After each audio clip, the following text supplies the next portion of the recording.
Okay, so welcome everyone.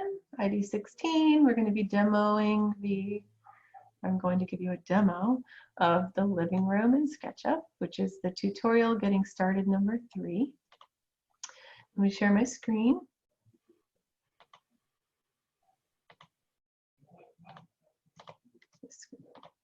Okay, alrighty. And let me get you guys here so I can see everyone.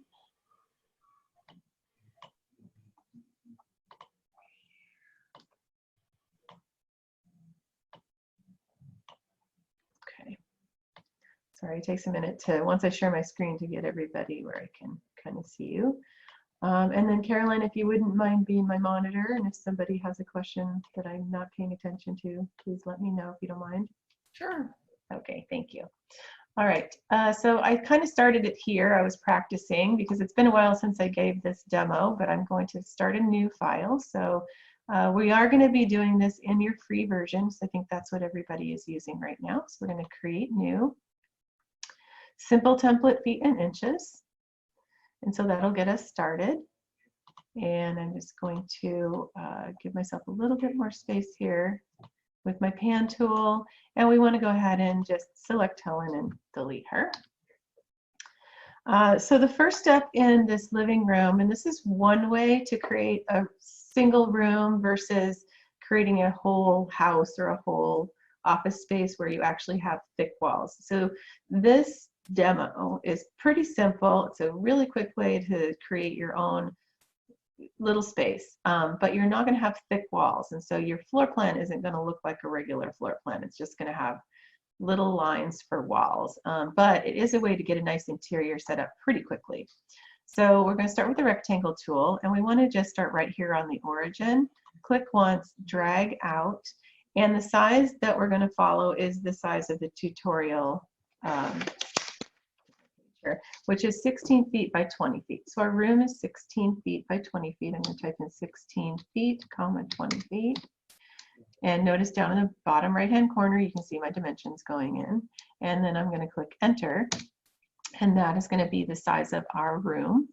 The next thing is a push-pull. So we're going to hover over this surface, click once, let go of the mouse, drag up, let go of the mouse button, drag up and type in 9 feet. So we're just basically making that rectangle that we practiced a bunch of times. I'm going to use the orbit tool to kind of get a better view here and pan. And then what I want to do is I want to erase these two surfaces so I can look inside here. And it's going to feel very much like what we were doing with our 2-point perspective when we were just looking at two walls.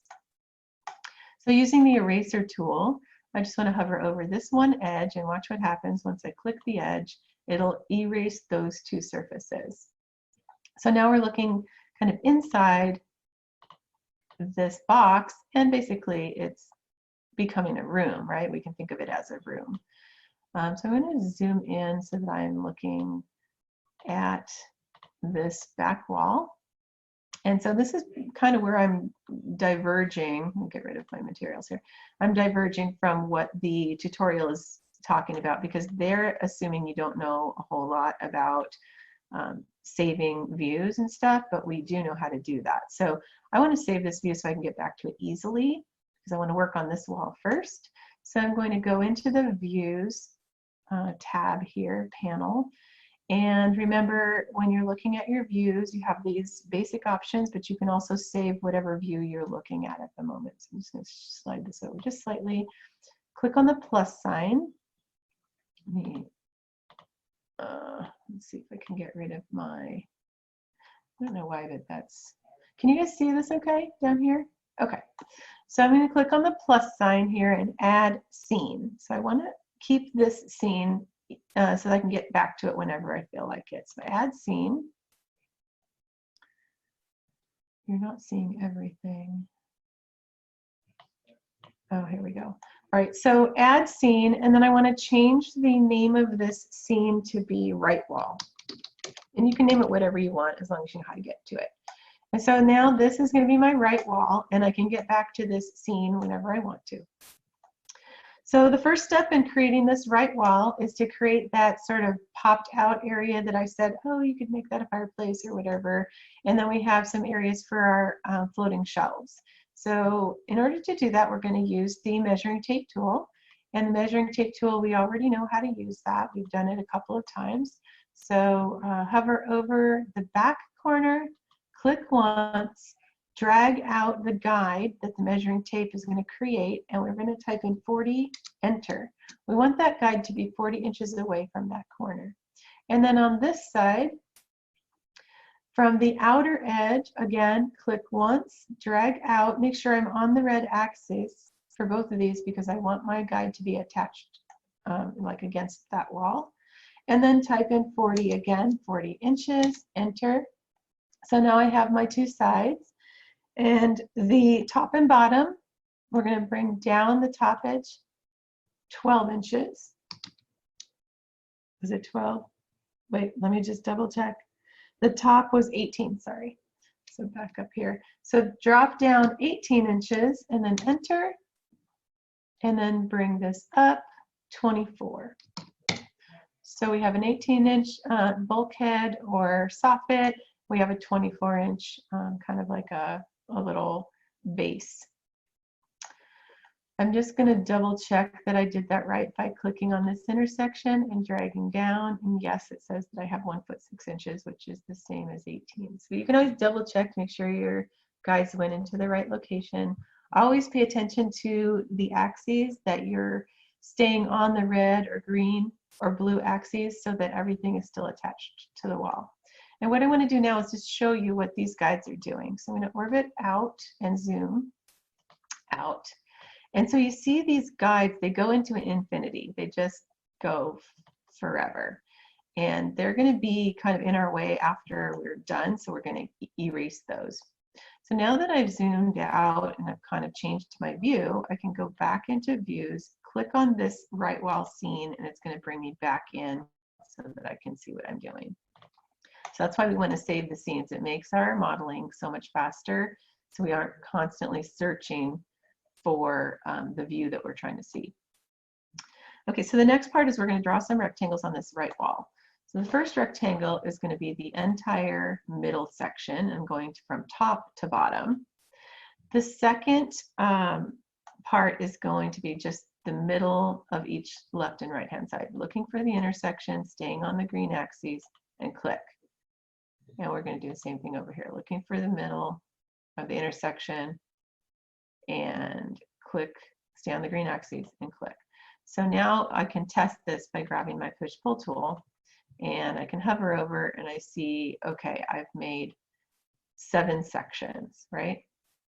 So now we're going to create that back wall.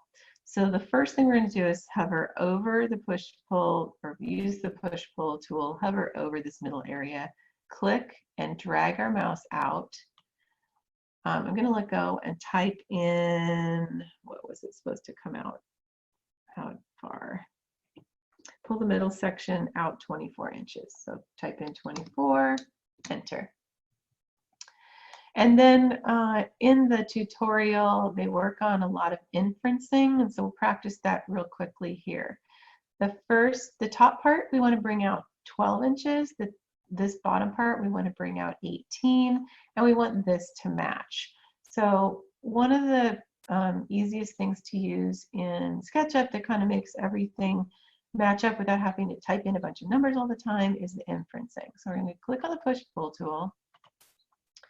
We're going to hover over this top, and we know we want this to come out 12 inches. So I'm going to click once, drag it out, and notice it is limited by this surface. So it'll come out 24, but it won't come out any further, right? It kind of just sticks there because it's going to stick to this edge. If I want it to be 12, I'm going to type in 12, enter. So now it's 12 inches out from that back wall. If I want this to match up and be exactly 12 rather than typing it in, I can click over it, click once with my mouse, and hover over this other face. As long as it says on face, it's inferencing that distance, and I click while I'm on this face, and this one has popped out 12. So this is something you need to practice, obviously. This bottom one is going to come out 18. So I'm going to click once. I'm going to type in 18. So it's going to set it at 18. Click over on this side, click once, inference over until I see on face, and then I click while my mouse push-pull is over on top of this one. So now this one and this one are both 18. Okay, and you can double check by looking from the side. So this one came out 24, this one's out 18, and this one's out 12. And so you can see the differences in the distance. We want to heal these surfaces because whenever you're push-pulling, you're going to find that you are leaving behind these edges that we don't want. So select the eraser tool and heal those edges. Okay. Now, one of the other things that the tutorial talks about is how to get in to see this side without kind of overstepping and being on the wrong side of the wall.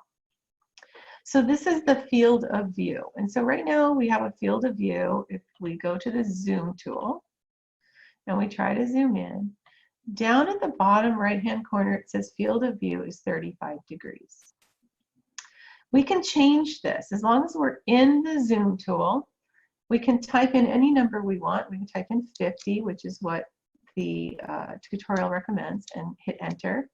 Now we have like a wider angle view, and we can zoom in here and see a little bit better what's happening on this wall without, going past the wall.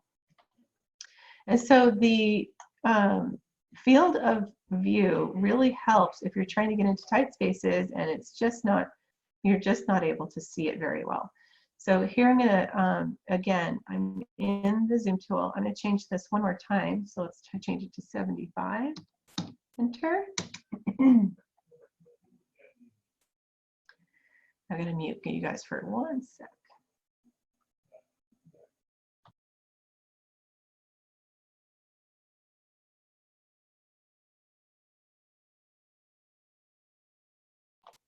Sorry, I didn't want to cough right into the mic.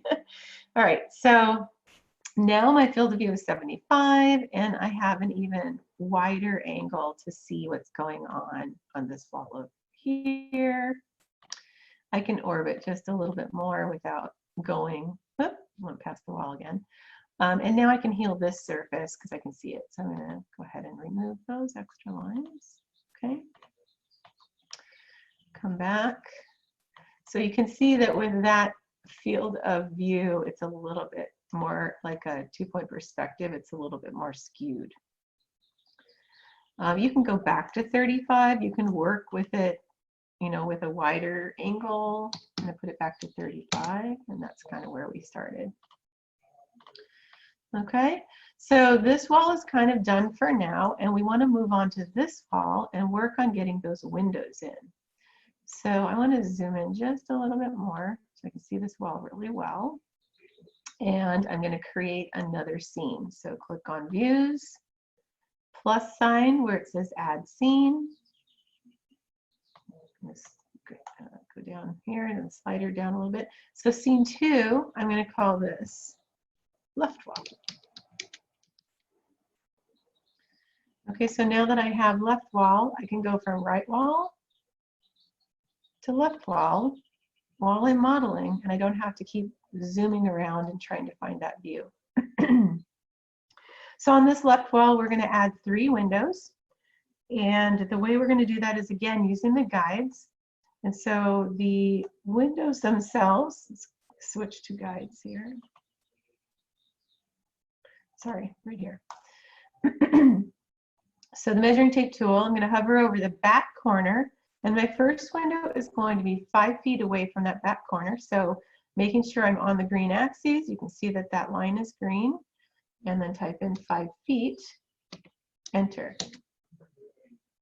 The windows themselves are 30 inches wide, and so again, hovering over the guide I just made, click once, drag out. It's giving me a little bit of a hard time there. Drag out, and then type in 30 inches, enter. And so I need to have 3 of these windows, and they're 18 inches apart. So Again, I'm going to diverge a little bit from what the tutorial is telling you to do, and we're just going to create guides for all 3 windows. So again, click once over the guide, drag out to the left, type in 18, enter. So that's the space between my windows. And then I have another window here at 30 inches, 18 between, and then 30. So now I have the spaces for 1, 2, 3 windows with 18 inches in between, and then 5 feet away from the back wall. The other 2 guidelines I want to put in are the top and bottom of the window. So the top of the window is going to be matching up with this bottom corner of this pop out here, your soffit, and the bottom of the windows are going to be matching up with this corner here. And so we can hover over the bottom edge, click once, drag up, make sure we're in the blue axis direction, and inference to this corner and click. Grab the top edge, come down in the blue direction, make sure it inferences to this corner, and click. So now we have the top of our windows, bottoms, and the sides. So I'm going to create one window and then copy all of the window lines or edges over to each of these, and then we'll make the windows from there. So that's another kind of a quicker way to do it than what the tutorial is telling us. All right, so rectangle tool, and we're going to just find the intersection and click. So this is our outside of our window. Then we're going to do an offset. Offset is under the push-pull. Offset, and we want to offset this edge inward by 3 inches. So I'm going to type in 3, enter. We want to offset this edge 1 inch, and then we're going to offset one more time 1/2 inch. Or no, I'm sorry, we're not going to do that yet. We're just going to offset those by 3 inches and 1 inch. Let me just check my notes here, make sure.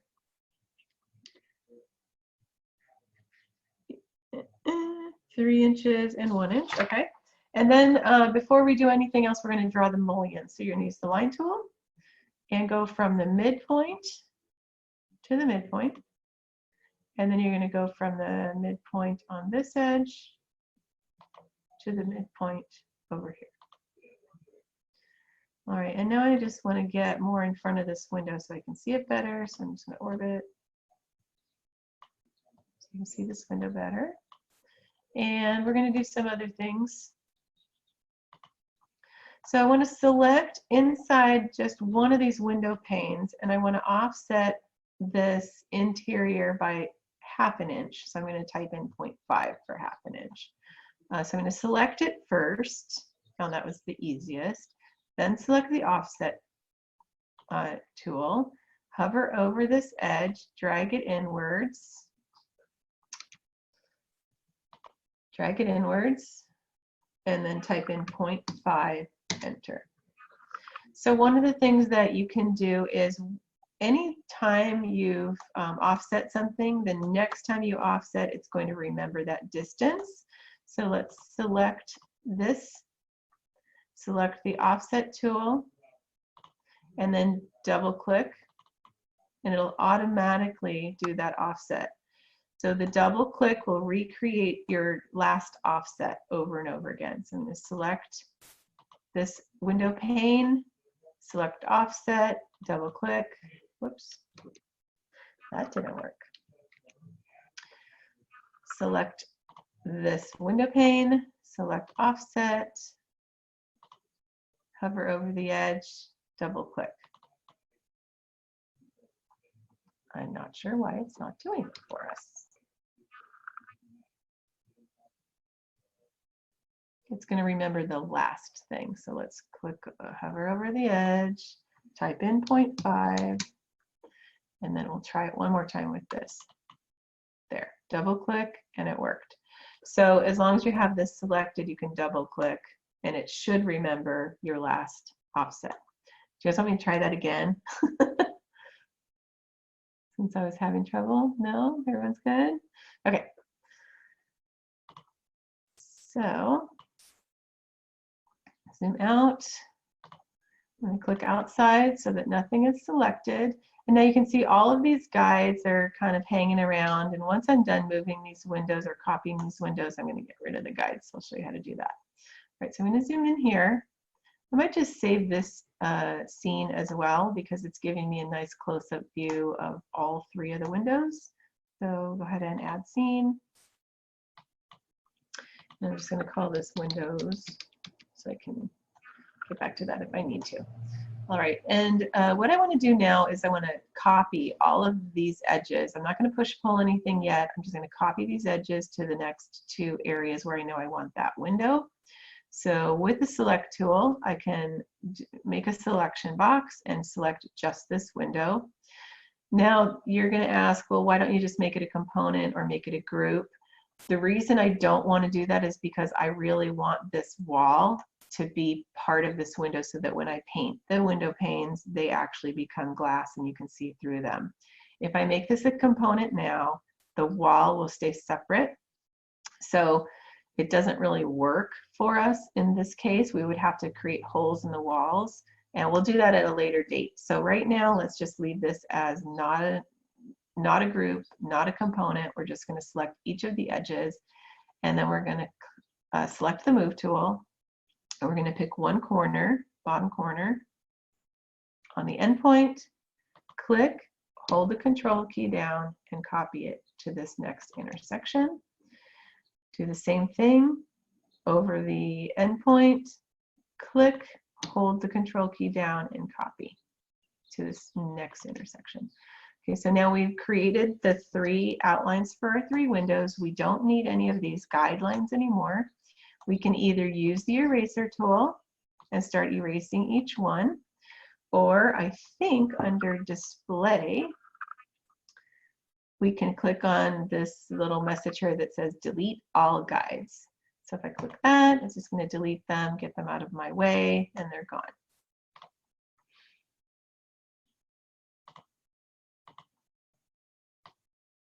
Okay, so now we're going to work with each one of these independently, and we're going to push pull, and we're going to inference. So let's push pull. Can't remember. I think basically they just said, oh, play around with it, do whatever you want. Push pull tools right here. And I want to first select the outside trim.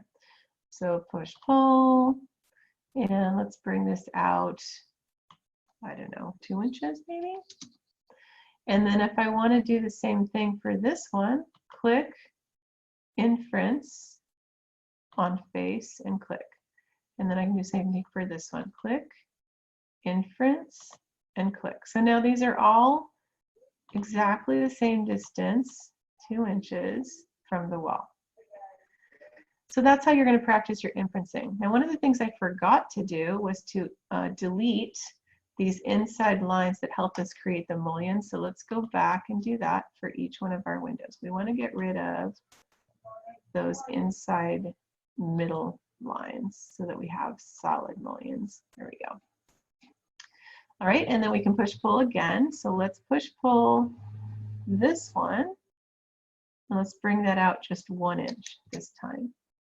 And so then we can do that inferencing. Click on this, inference to, I can inference to this endpoint.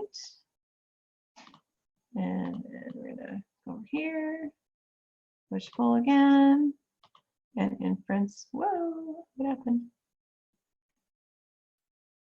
I have to zoom out a bit, it's getting crazy.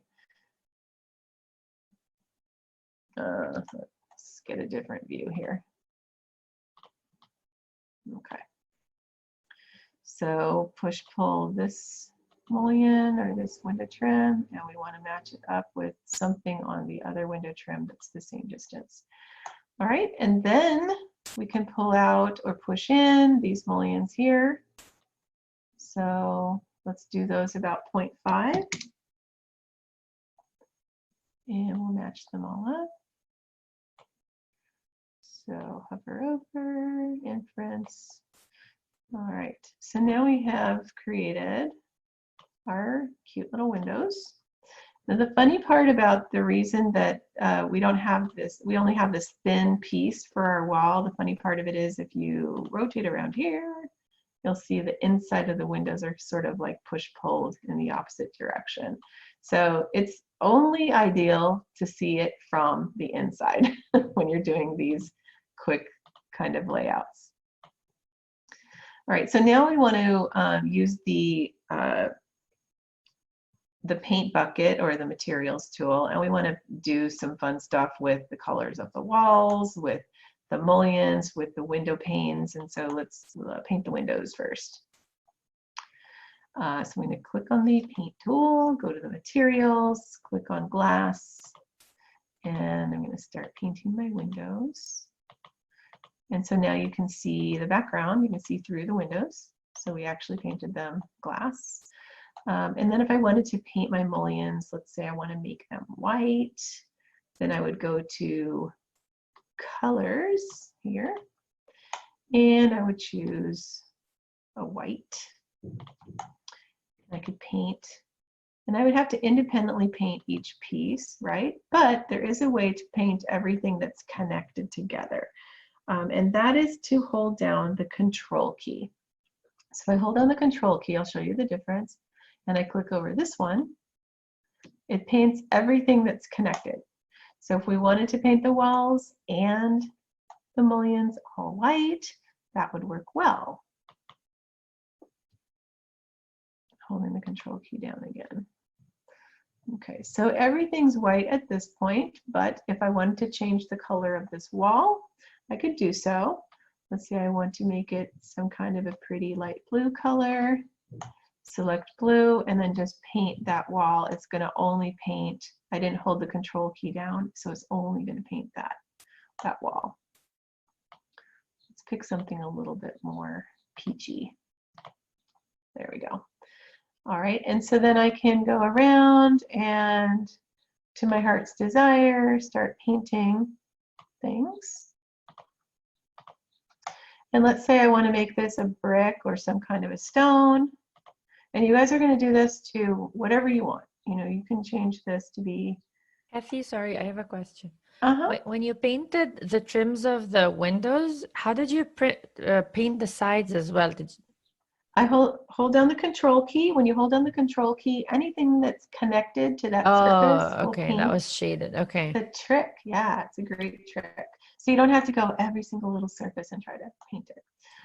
So I'm going to go to the stone. Let's close up the colors so I can see more. All right, so let's go to stone. They don't have a whole lot of options here for stone, so they've got like some marble and things like that. Probably we'll switch that to be brick and cladding and stuff and see what we've got. So let's say I want to do this kind of like rustic stone here, this brick. I can paint that. Kind of looks like a funny picture.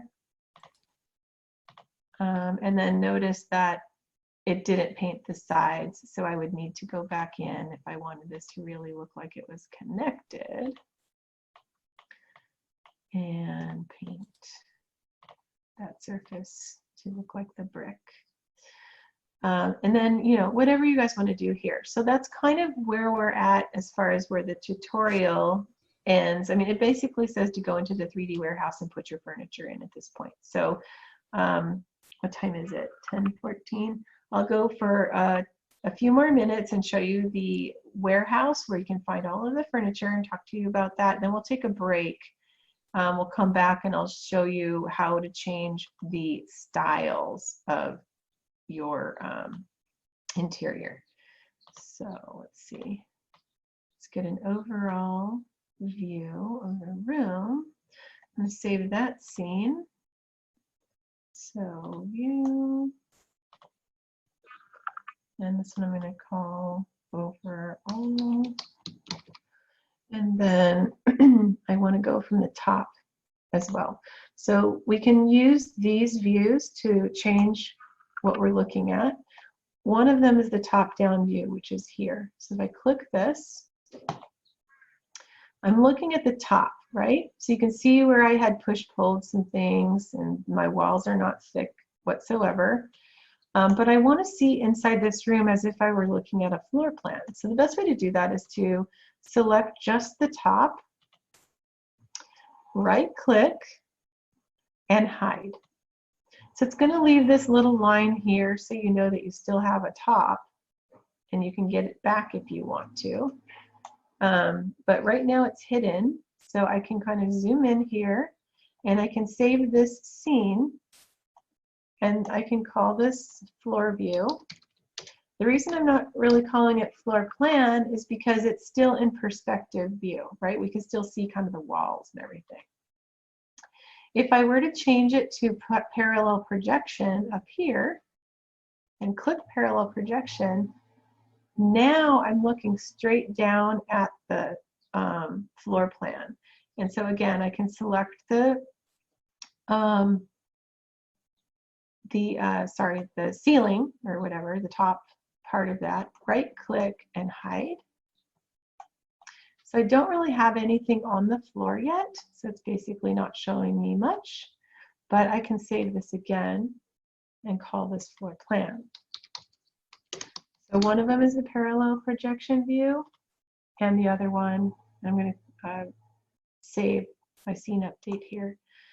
So this one versus this one. Okay, so let me go back and create a surface for my floor. So I'm going to paint, and let's look at something we can put on the floor. Do wood. So I'll choose this wood flooring. All right, so let me go back to my views and see if that was helpful. Floor, and then this one, for some reason I'm not seeing my floor.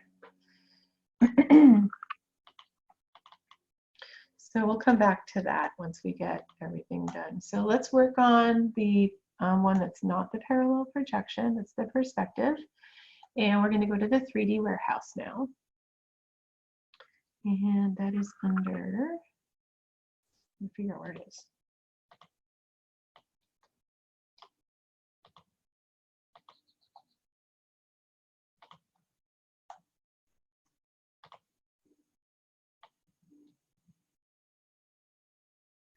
I honestly forgot where it was on this free version, so I'm gonna keep looking. Okay, that's styles, tags.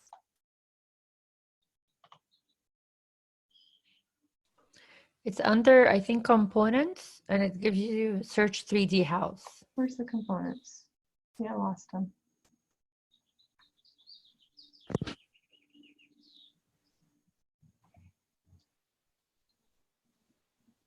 My components not showing. Oh, there it is. Okay, so it's the 3 building blocks here. Those are components. So we'll click on that. And then this is the symbol for the search 3D warehouse. So you want to make sure you have that selected. And then we can type in chairs or sofas or whatever you want to look for. All right, so I'm just going to pick something that came up kind of quickly. So here's a chair. And one of the things we want to look at is how large that chair is. So this is a 2.1 kilobytes. This is 0.97 megabytes. This is a small amount of memory that's going to be used if we select this chair. I don't know why, but that looks like our model.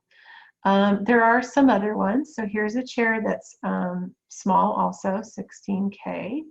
You have 4,042 pages of chairs. So you could probably narrow down your search. And again, these things in the warehouse are things that people like you and me have created and uploaded to the warehouse. So you do need to be careful, because there are times when you would see something that's huge, like 9 megabytes. Don't download stuff like that into your model. It'll slow it down. It'll be horrible for you. So I'm just kind of, paging through here and seeing, what sort of things people have put. here. And so if I wanted to narrow down my search, let's go back up here too.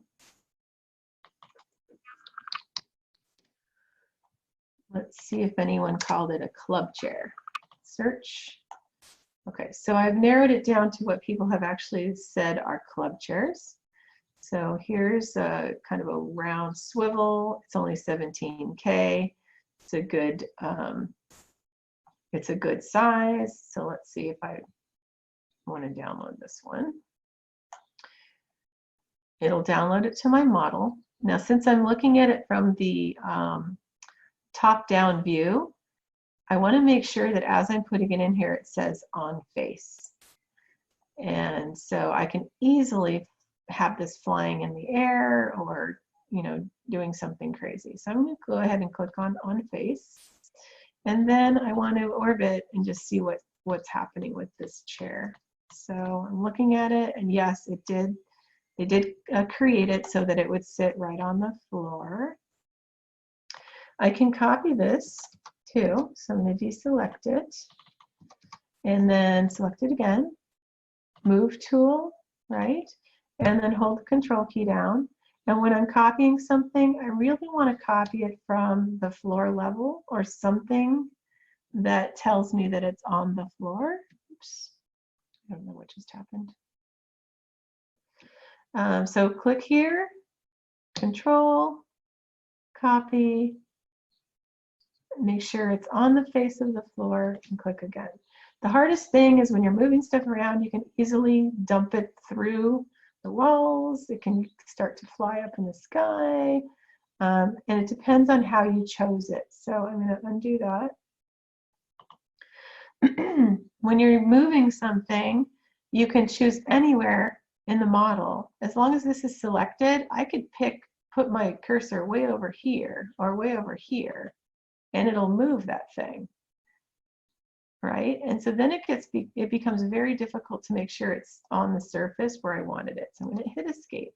So the most effective way to move something is to make sure that you've chosen some kind of corner or edge or piece on or near the actual object that you're trying to move, and that you can align that with, you know, whatever it is you're trying to keep it on. So exactly like the floor, of course, the face of the floor. So I can move this around, I can make copies of it, whatever, but I want to make sure it's still sitting on the floor and not flying in space.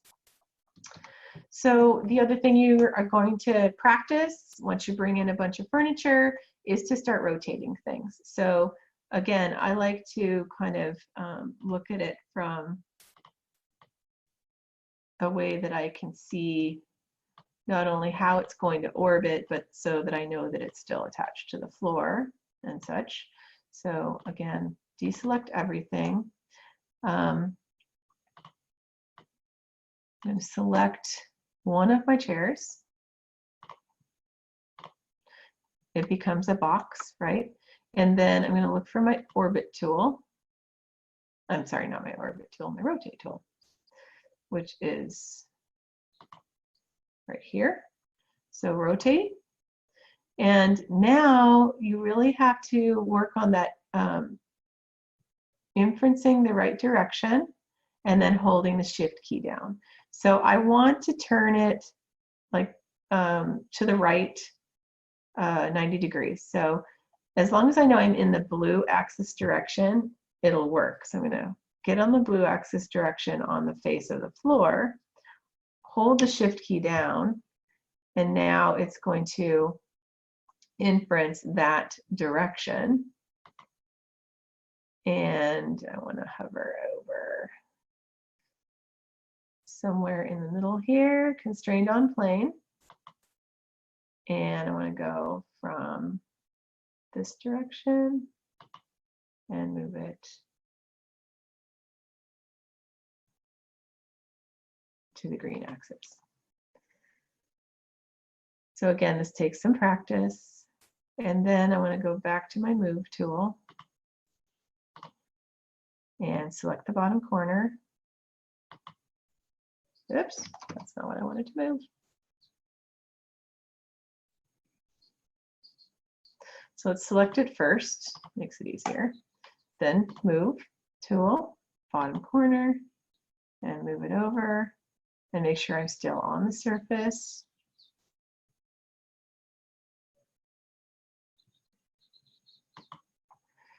And then orbit around. So this is the hardest part of this particular exercise, is learning to move, rotate, and get your furniture in the right place.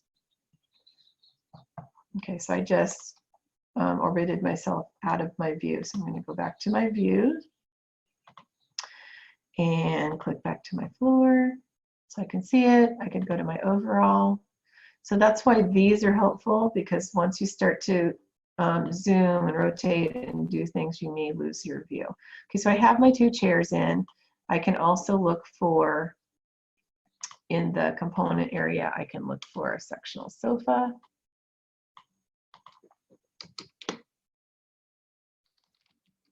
I have a question, Kathy. Yes.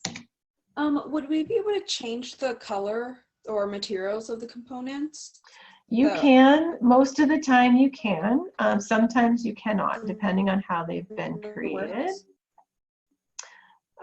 So yes, most of the time you can. So let me try and grab a sectional sofa here real quick, and then, okay, so it's giving me a warning that this is a pretty big model. So I'm going to cancel this and take another look. It's 6.9 megabytes, and that's much too big for what I want. This one's even bigger, 21 megabytes. So let me see if I can find one that's a little bit smaller.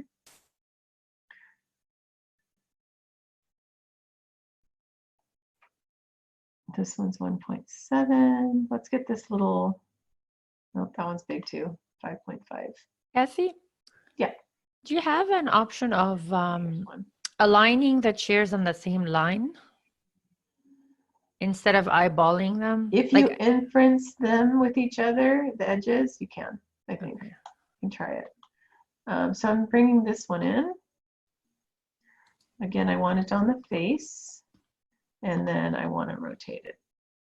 So I can, again, I can hide my, temporarily hide, so I can see what I'm doing. And I'm going to select sofa and try to rotate it. So again, rotate, and I want to try to stay on the top face if I can get to it.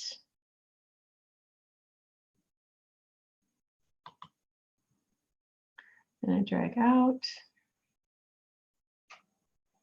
I want to go in the red axis, and then I want to flip it around until it is this way on the red axis. We can also type the angle, right? Yeah, I think so. Because the numbers move while you move the axis. Okay, yeah, you can try that. Okay, so there we go. So I have this kind of in place now. And again, I want to make sure, you know, as I'm doing this, that it's actually on the floor and it's actually floating. So now I have to fix that. Somehow I floated it, which is very easy to do. So let's select it again. And this time I'm going to select the bottom edge of the endpoint. And then I want to wait till it says on face. And now I'm back on the floor. So those are the kind of things that are going to happen as you're modeling this. You can bring in a rug, lamps, whatever you want. So real quick before we go on break, I wanted to show you, let's try to change the material on the surface of one of these chairs. So if I go into the, remember you can click inside the component, right? So now I've highlighted all of the surfaces. And if I go to the paint tool and I go to textiles, I think there are some textiles fabrics. The one that came in with the chair will be available now, but I can also pick something else. So let's do something that we would know we changed it. So this green textile with leaves, and we click it and paint it, deselect. So now I've changed the entire chair to that other textile. Okay, Dana? So that's kind of what you can do, depending on how the object was created. So let's go ahead and try to do the same thing with this sofa. And sometimes they have independent you know, cushions where you can paint just parts of it, right? So if I want the whole thing, I'm going to hold the control key down while I do it. So let's grab some blue textile, blue leather. I'm going to hold the control key down, and oddly it's only painting parts of it, so it wasn't made exactly. So I was holding the control key down and it was kind of picking pieces and parts, but it was, I think I got it all. So that is supposed to be blue leather. So I'm going to deselect. So now I've changed the surface materials on the furniture. Okay, so let's take a break. It's been an hour of me doing this and it's a lot to take in. So I'm going to go ahead and pause the recording and we'll take a, let's come back at, you guys need 10 minutes or 15? Anyone? 15. Okay, come back at 10:45 and we'll talk about changing the styles. And it's kind of an important one. So I'll see you in 15 minutes.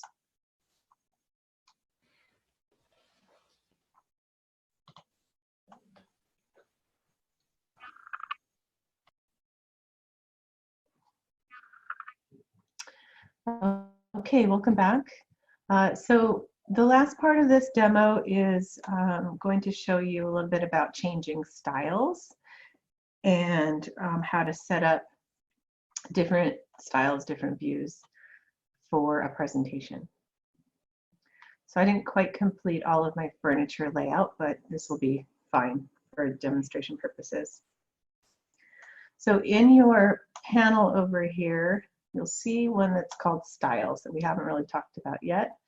So I'm going to click on Styles. And if you have the paid version, you're going to have a lot more options for styles, but you have quite a few still in the free version. And you'll notice that right now I'm in the default modeling style. And so everything we've done so far has been, you know, whatever comes up in our default style. Kathy, Kathy, can you share your screen, please? Yeah. Oh, sorry. Sorry. Just keep on going. Yes, I will share my screen. Let's see. That's helpful. Okay. So let's go back. So in the styles area, which is right here in your panel, if you click on styles, you'll see that we are in the default modeling style. It's showing it right here. And there is a way to edit the default modeling style, but right now we're going to leave this alone. And the default modeling style kind of has these black edges around everything, your furniture, and it has a certain way of showing texture. So we can change the styles of our model, and we can change the styles by view or by scene. So in this particular view or scene, let me just kind of get, I'll do another view. Oops, that's the tags. I want to tag. So here I have my right wall, left wall, overall. So I'm going to do another overall.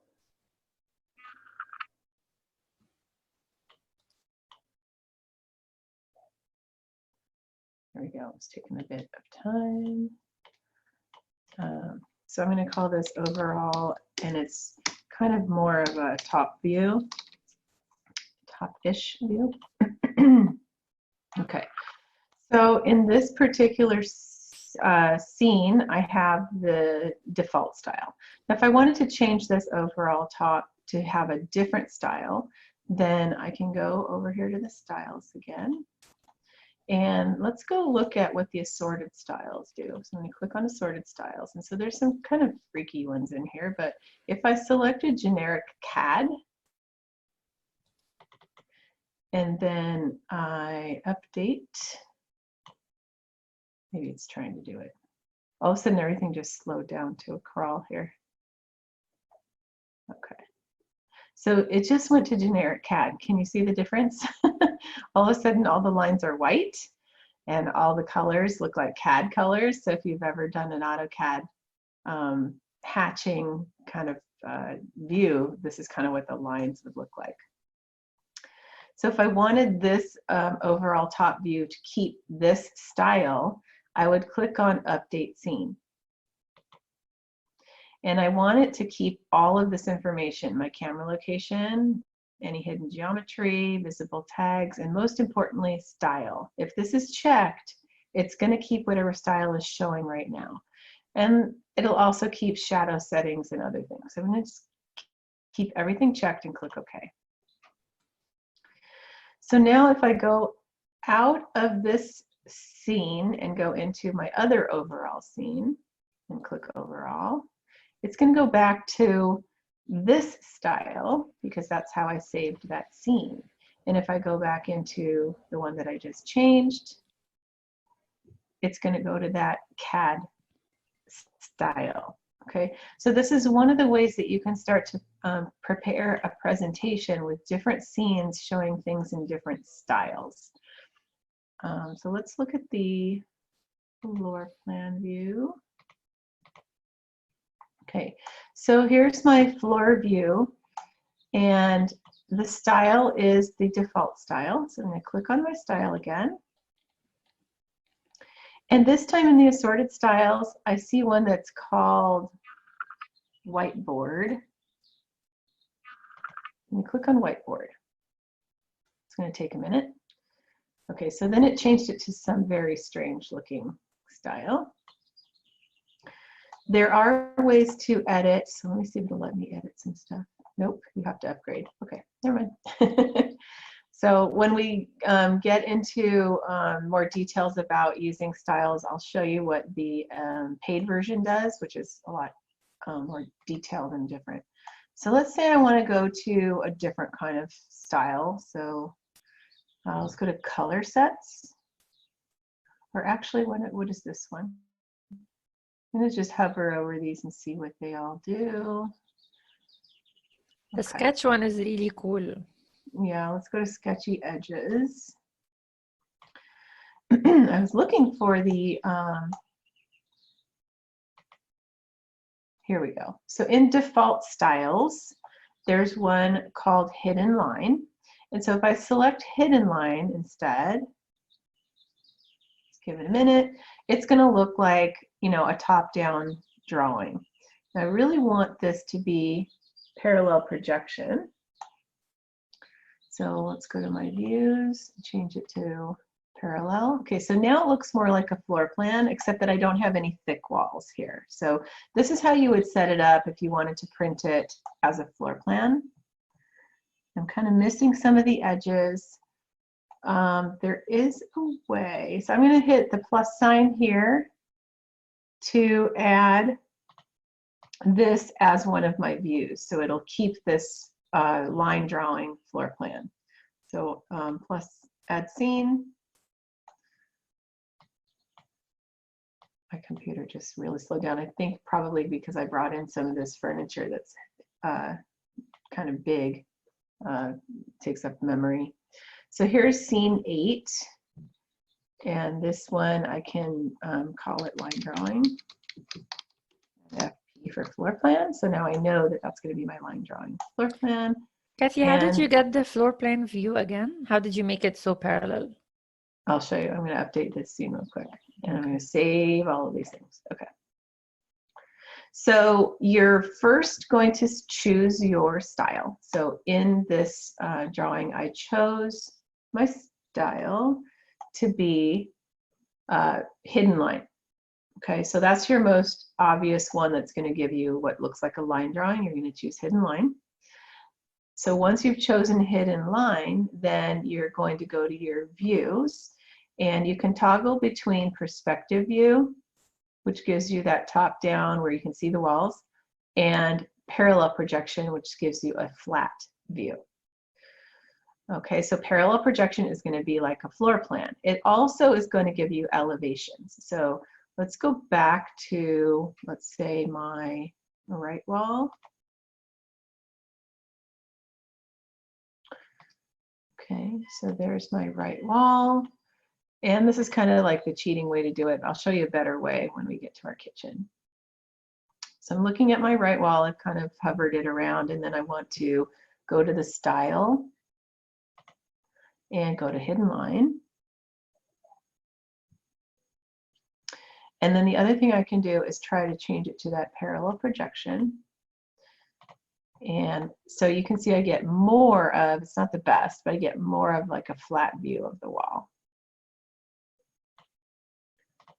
So there's another thing that we do that I won't get into today, just so you guys are aware. There's another thing that we do that's called a section view. And when we cut sections, we're looking straight. We can make it look straight at the wall. We can align it with the wall and then show an actual elevation view. So this one isn't quite the elevation that we would want. We're still in kind of a perspective view, even if we click parallel projection. So as you find things like this that you want to keep, right, then you would go ahead and add the scene. And you want to update, if it asks you, do you want to update the style, then yes, you want to make sure you update the style and click OK. So this is something you're going to have to practice. So as you save your scenes, it's going to save it to whatever style it was set for, unless you change the style during that scene and update it, and then it'll change it to your new style. So you can play around with all of these. So let's do the sketchy line like Sally was talking about. So there's sketchy edges and then there's straight lines. So let's look at sketchy edges. This one's really thick. Let's try something a little bit less. You can make it look like it's a pencil drawing. That looks like a marker drawing. And so you can have some fun with, changing styles depending on what you're trying to do for your presentation.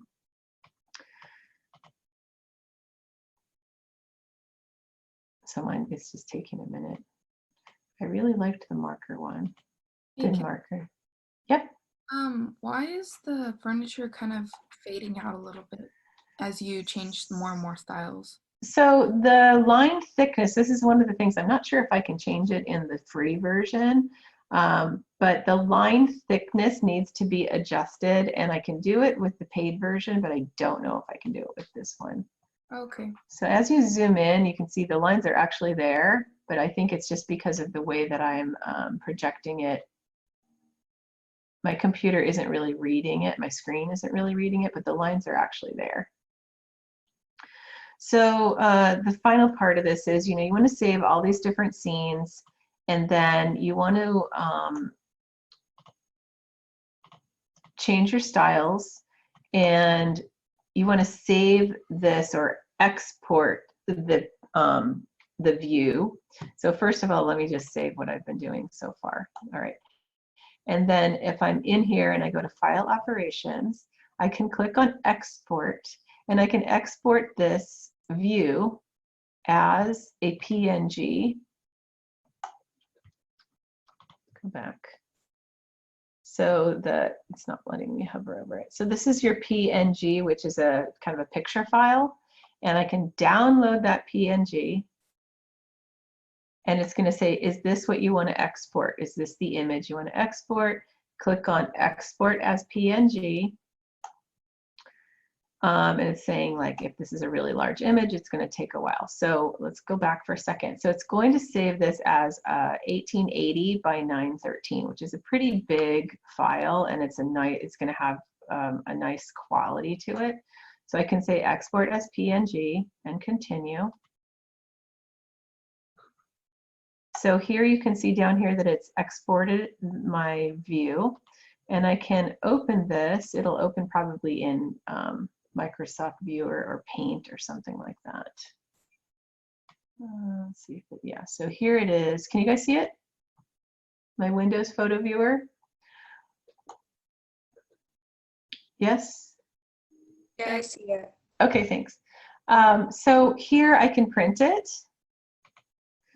I can open it in a different program. So let's say I want to open it in Photoshop and do something to it, or in Paint, or in Illustrator, or I could even choose a program. So I could probably choose Photoshop, or whatever I have on my computer here. So let's say I open it up in Paint.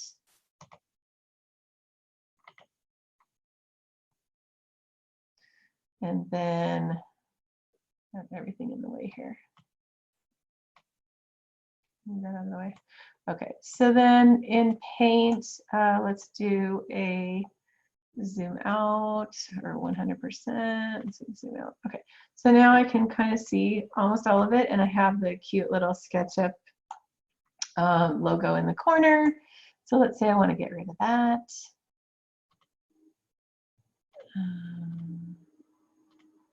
I can, where's my crop tool? I don't use this one that much. Let's select, oops, no, I don't want to do that. Let's select the actual image and kind of crop out that SketchUp logo. So click on crop, and then I would save that, right? So I'm going to save that somewhere on my computer. Right now I think it's saving to my downloads.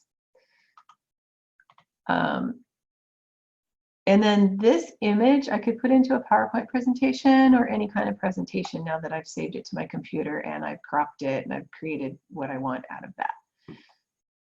Okay, so I'm going to get out of this, I'm back in my SketchUp. Let me go back to one of my other views. Let's go to this overall view here. Okay, zoom out. Kathy, with the other views, it keeps the axis. Is there a way that we can hide the axis? Yeah, I when was we just going to print? do that. That's so funny. You and I are Yay. thinking on the same, Yeah. same vein here. Yeah, so go into your display, turn off your axes, and then you want to go to your scene. Where to go? So I'm in this scene right now. It's my overall, I believe. And I turned off my axes, but I have to update my scene so that it remembers the axis locations. So I click OK, save it as a new style because now the axes are turned off, so it actually is changing the style a bit. So hopefully they're gone. Hopefully if I were to go back out of this into the floor plan and then back in, the axes are gone now. So you first have to turn them off, then you have to update your scene down here and save it so that it keeps that axis memory that your axis locations are turned off. Does that make sense? Yep. Okay. So again, I'll go through that one more time. So here's my view that I want to save for a presentation. I'm actually going to kind of center it a little bit better. My SketchUp is up here in the corner. Click on the export and export PNG, download. Verify that this is the size pixels that you want to save it as. Export PNG, continue. It's downloaded now as a PNG.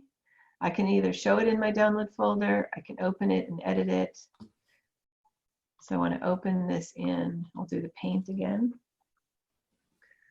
And then I'm going to go to the zoom out view so I can see the whole thing. Go to home again, select.